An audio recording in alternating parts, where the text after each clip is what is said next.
Hello students, we are meeting for our second lecture of our next chapter, that is food and starch industry. In the last lecture we have started the discussion of this food industry, and in introduction we have discussed how important this food industry is. Without that, the fast moving life of today's generation cannot survive without food industry. So it has occupied the prime importance in our life. And after that we discuss the food processing and various operations of the food processing that we just have discussed briefly. And after that, we discussed the very important part of food industry, that is nutritive aspect of food constituents. Means it is not just filling the tummy, but it is the matter of your health, just not only for the sake of fulfilling your hunger, but to fulfill the nutritional need of the body, where you have to take care of various vitamins, minerals, fats, and proteins that are very important. Apart from that, food is, as I told you, is a fuel. So all these things must be taken care when food is processed in industry. Okay, so what this food industry do? They convert these farm products into the our day to day ready to use, ready to eat kind of format. So here, first of all, food processing, then nutritive aspects should be considered. Then one more important point that we are going to discuss today, and that is very important. That is, once food is processed, once you are taken care of nutritive aspect of it, you have to take care of the food deterioration. Means food should not undergo deterioration. The reason here is food itself is biochemical. So there are various reasons for deterioration of the food. So that food deterioration factors that we are going to discuss, and its control. So that is very important. So food is rendered unfit for human consumption due to physical and chemical changes taking place in it. Okay, so you have to take care that it should be in good physical as well as chemical form. The changes are, why these changes are taking place. The changes may be due to air, it may be due to heat, it may be due to light or moisture. So from various medium, it can cause the deterioration of the food. These factors encourage the growth of microorganism. So this is the reason. Air, heat, light, and moisture are the factors which are responsible for the growth of microorganisms in food. So food take different intervals of time to lose their natural appearance through deterioration. It's correct. Means various, there are different kinds of food material that you can see. If you take milk, it will get deteriorated within a second or within few hours. But there are some food material which will take a very long time. So there are various types of food. First is perishable food, which can be destroyed, like meat, okay, non-veg, fish, milk, many fruits and vegetables begin to spoil immediately unless suitably preserved. That all of you know. Once, as and when you bring anything, any food material that were mentioned here, like meat, fish, milk, many fruits and vegetables, as soon as you purchase it from market, when you get it to home, you have to preserve it properly. Otherwise, immediately they start uh, spoiling. Okay, so there is another class of food known as semi-perishable. Means they can be spoiled, but after some interval. For example, eggs or onions or potatoes. So you can purchase eggs in dozens. You can purchase onions in kilos or potatoes in kilos.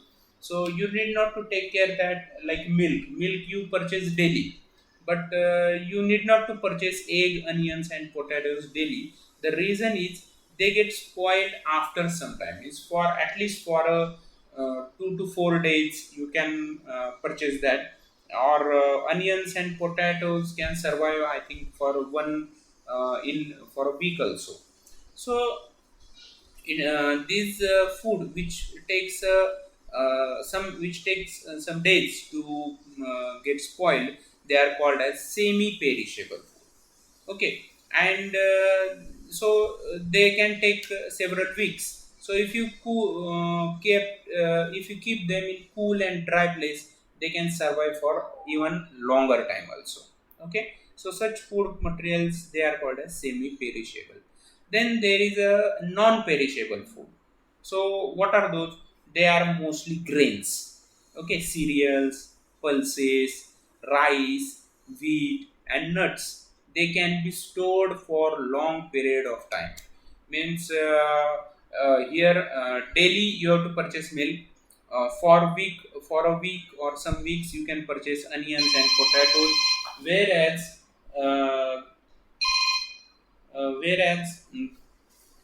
you have to you can purchase this cereal, pulses, rice, wheat for a year also, but the condition is that you have to dry it under sunlight, and then you can preserve in any big container. Okay, along with the some insecticide or some the chemical that you can use for non deterioration of such food. So, depending on the time taken by the food material to get spoiled or to get deteriorated, they are classified in these three classes, that is perishable, semi perishable, and non perishable. Here, though it is said non perishable, if you do not take care of such food, it will get spoiled after some months. Okay, so here you have to take care of all the food, but so perishable foods can be spoiled within. It will start to perish within a second. Semi-perishable for some weeks, and non-perishable for even for years. Okay, or rather not years. You should say for months. Okay. So we'll discuss what are the various reasons for uh, food spoilage. Under that, first is uh, bacteria. Okay, so what is bacteria? Bacteria is a single-celled organism that all of you know.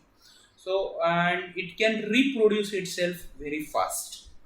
That is the main feature of bacteria. So as it is a living thing, it is going to reproduce itself. So these are sometimes harmless. Some bacteria are very helpful or useful for, or sometimes they are harmless, like E. coli. Okay, they are probiotic and used in making cheese or yogurt, such as probiotic drinks which help digestion. So when you make a curd at home, so such harmless or this kind of bacteria, they are very useful to convert milk to yogurt, curd, cheese kind of thing. Uh, but sometimes these bacteria are very harmful and can cause food poisoning and even death. Okay, so you have to take care of how one can get rid of this bacteria. There are some more bacteria like salmonella. It's a type of bacteria which is found in raw meat or eggs or seafood. They may cause diarrhea, vomiting, and fever. So, how to get rid of this bacteria? Very simple. Just go for pasteurization. What is pasteurization? you have to heat that, for example, milk, or sometimes, so to such a temperature that these bacteria and other harmful kind of living species will be killed.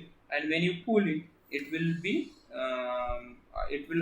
be avoided from spoilage. Okay, so this is about the first factor that causes food spoilage, that is bacteria. Now next is molds. Molds, or you can say fungus. Okay, in Marathi we say it is a burshi. Okay, so this fungus, molds are a type of fungus.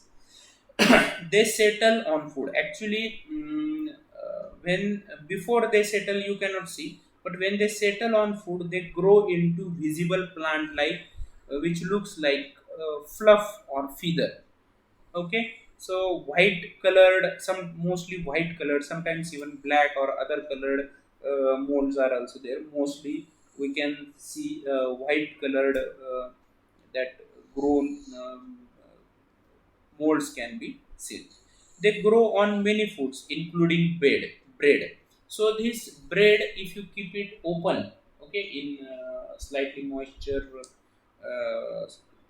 atmosphere, then after 1 or 2 days, you can see a white layer is formed on that bread surface.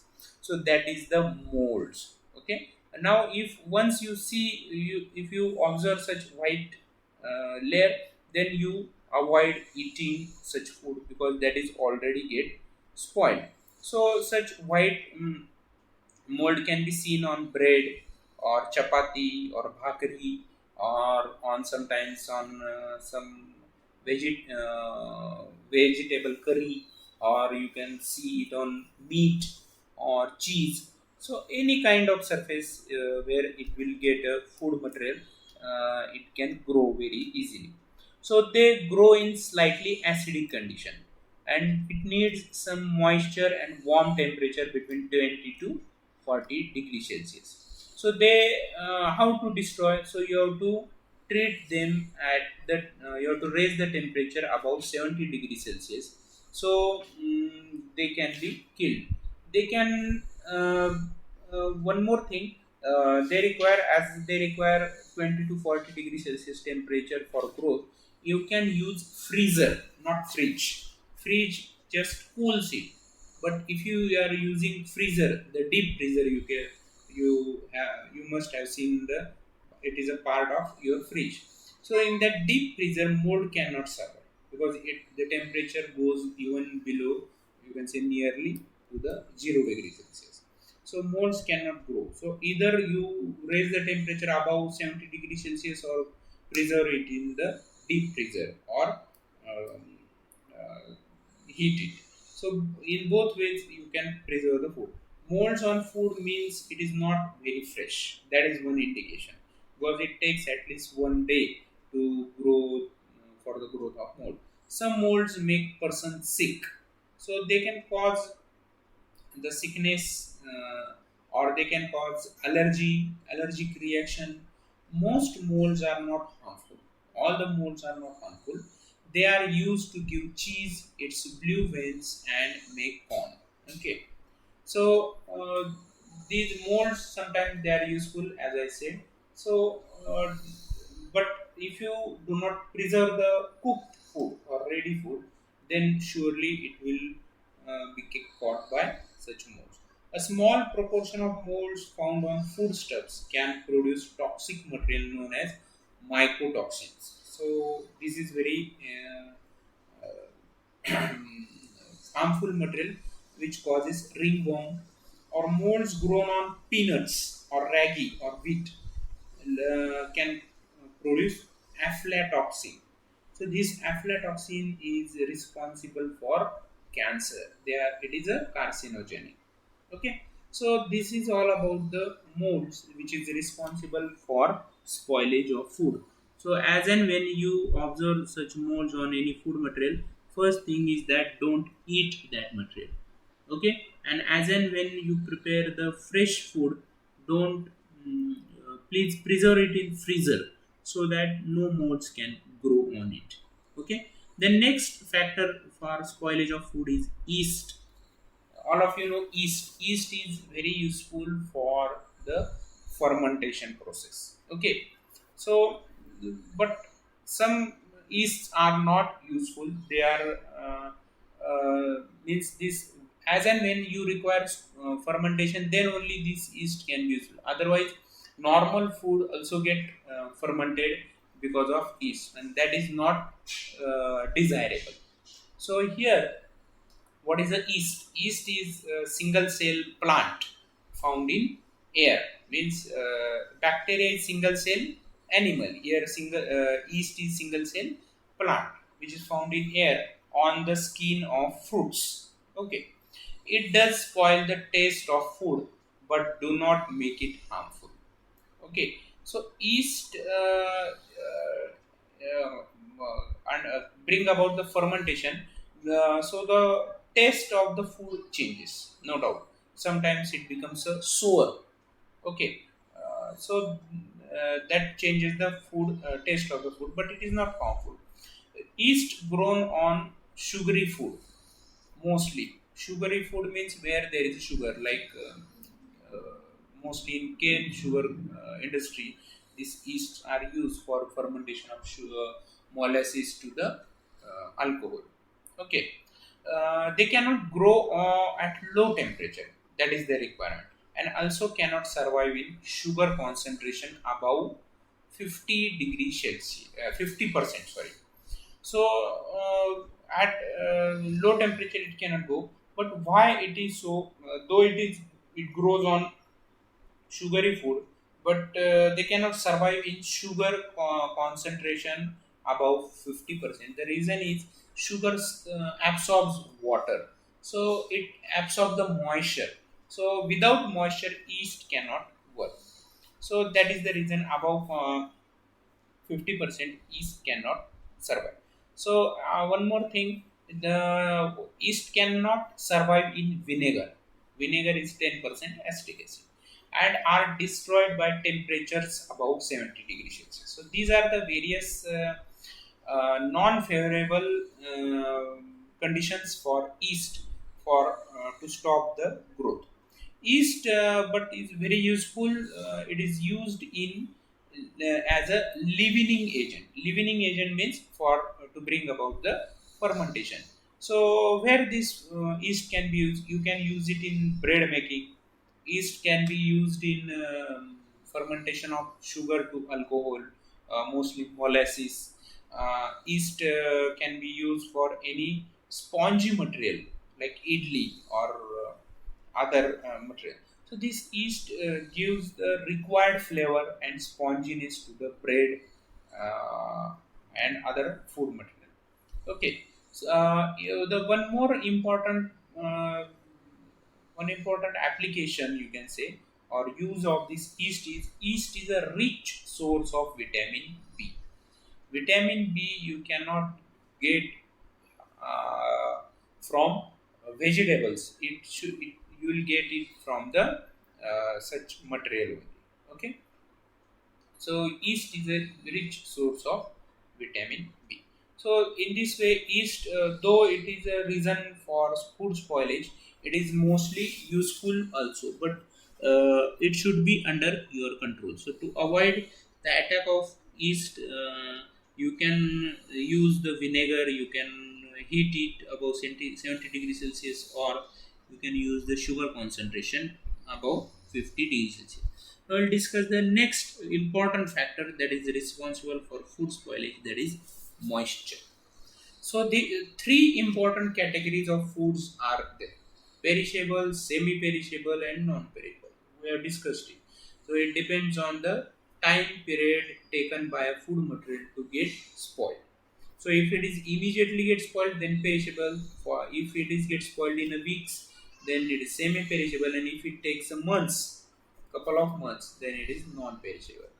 The apparent difference in the three categories is their water content. Okay, means we have discussed these three kind of food on the basis of time. But what is the reason for their spoilage? Time taken for their spoilage. The reason is water content. If water content is sufficient, then it will start spoilage immediately. That is perishable food like vegetables, like milk, or like a meat, fish. So they contain high amount of water. So that is the reason.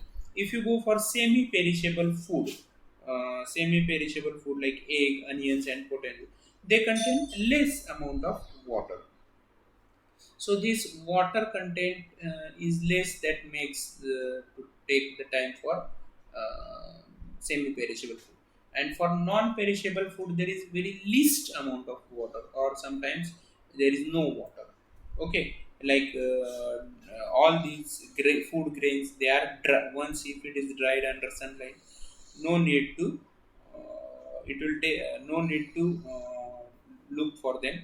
Just preserve it properly. So if you avoid the contact with water or moisture, they can survive for months also. So this is non-perishable food. So it depends on the water content. So bacteria are more aquatic than terrestrial, and in the presence of high percentage of moisture. Okay, so they flourish or prosper. So bacteria are most prone to grow in this aquatic atmosphere, okay, or in the moisture atmosphere. So drying will not kill all bacteria. Okay, upon hydrating, upon hydrating, certain dehydrated food might undergo spoilage. Okay, so if you hydrate it, means for example food grain, if you store it and for if by chance some water get added, it will be spoiled very fast. Okay, so drying will not kill the bacteria. So as far as possible, you avoid the such atmosphere where there will be moisture, and that will avoid the spoilage of food. The next factor which is responsible for food spoilage is enzymes. Enzymes, what are enzymes? Enzymes are basically proteins. So how they are different from other proteins? Enzymes are the proteins which can act as a as a catalyst for biochemical reactions. So they are called as biocatalysts. So enzymes are chemical catalysts, and they are found in all cells. All living things require enzyme for various process. So they break down the plant and animal tissues, causing food to ripen, meat to tenderize, soft, not hard. Okay, or these can be used for this ripening of fruit. Means ripening of fruit or meat tenderize becomes because of enzymes. Okay, so that's why you keep the meat or chicken for marination. Okay, you apply the probiotic material like curd or like that material, and that enzymes generated by those probiotic species causes the tenderization of the meat. Okay, if enzymes activity is allowed to continue, there is a food spoiling. Means up to some extent, if the reactions, whatever reactions are taking place because of enzyme, they are helpful, but not too much. So if they are continued for longer time, then they will cause the food spoilage. So marination of meat or chicken can be done for some hours only. You cannot let it go for a day. So then it will surely undergo food spoilage. Then enzymic browning takes place when fruit and vegetables are exposed to air after being cut. Meaning mostly these enzymes browning starts. For example, if you cut the apple, okay, and initially it is white in color, white or yellow kind of the color, but when you keep it that cut food or slice of the apple for open in the air, then its browning starts. So that is called as the enzymic browning due to enzymes. It can be prevented by adding lemon juice to the fruit salad.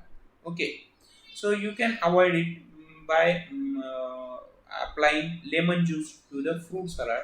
So it will become a little bit sour, but it will avoid the spoilage of the food. So bleaching pale vegetables are kept in water until needed. Even pale vegetables, if you keep it in water, okay, at vegetable shop also, that shopkeeper always apply water to make it green, okay, to avoid the spoilage, okay. Then optimum temperature at which most enzymes act rapidly is approximately 37 degrees Celsius. But they are made inactive by heating. Means if you go above 37 degrees Celsius to very high temperature, above say 60 to 70 degrees Celsius, their structure will be destroyed. These enzymes will be destroyed, and you can easily get rid of these enzymes. So up to some extent, enzymes are very useful. Then the last factor responsible is insect. So at home, your parents, your mother always ask you to cover the food after eating it. Okay. So whenever you prepare any food, you should cover it. Why? Because insect may land on the surface. They may enter in your food material, and that may cause the food spoiling. So worms like bugs, small bad smelling insect, weevils, fruit flies, moth, and other insect can cause uh, extensive damage to the food and man. Okay, so whenever you go for any shop where you get the food material or some sweets, on the sweet material always their flies are sitting. Okay, if flies are sitting, then they cause the food spoilage. Don't eat such open food material if you see in any shop. That's why shopkeeper always cover it with the some net, okay, or with plastic cover, so to avoid the direct contact of insect. So there are two kinds of attack by these insect. That is a direct damage. They may cause the food grains and other food products unfit for human consumption by eating the kernel. Kernel means it is the inner part of the seed. Like there are small insects which you find in wheat. Okay, so once these black insects are there, they just may eat up the inner part of the wheat seeds, okay, wheat grains. So in that way they contaminate the food or destroy the food, okay. Then there is one more way, that is a indirect damage. What is indirect damage? Insects can assist in scattering of motes. Means directly they may not sit, but they their wings, uh, fast moving wings, they are responsible for scattering of molds or microorganisms, single cell microorganisms, including harmful germs or sometimes bacteria. So they can be easily spread through these insect, okay. It's like a, you can say, pollination. So like pollinating agent, they can spread such harmful species also, which is responsible for damage of food. They may also transmit parasites to the man and birds. Okay, so if they enter in food material, from food material they enter in your body, they remain as a parasite, and they may cause the damage or some ill effect on your body as well as to the food material. So these are the various factors which are responsible for food spoilage. So for to avoid the food spoilage, you have to how to get rid of that, that also we have discussed in this lecture. So for today's lecture we'll stop here. We'll meet next time. Thank you.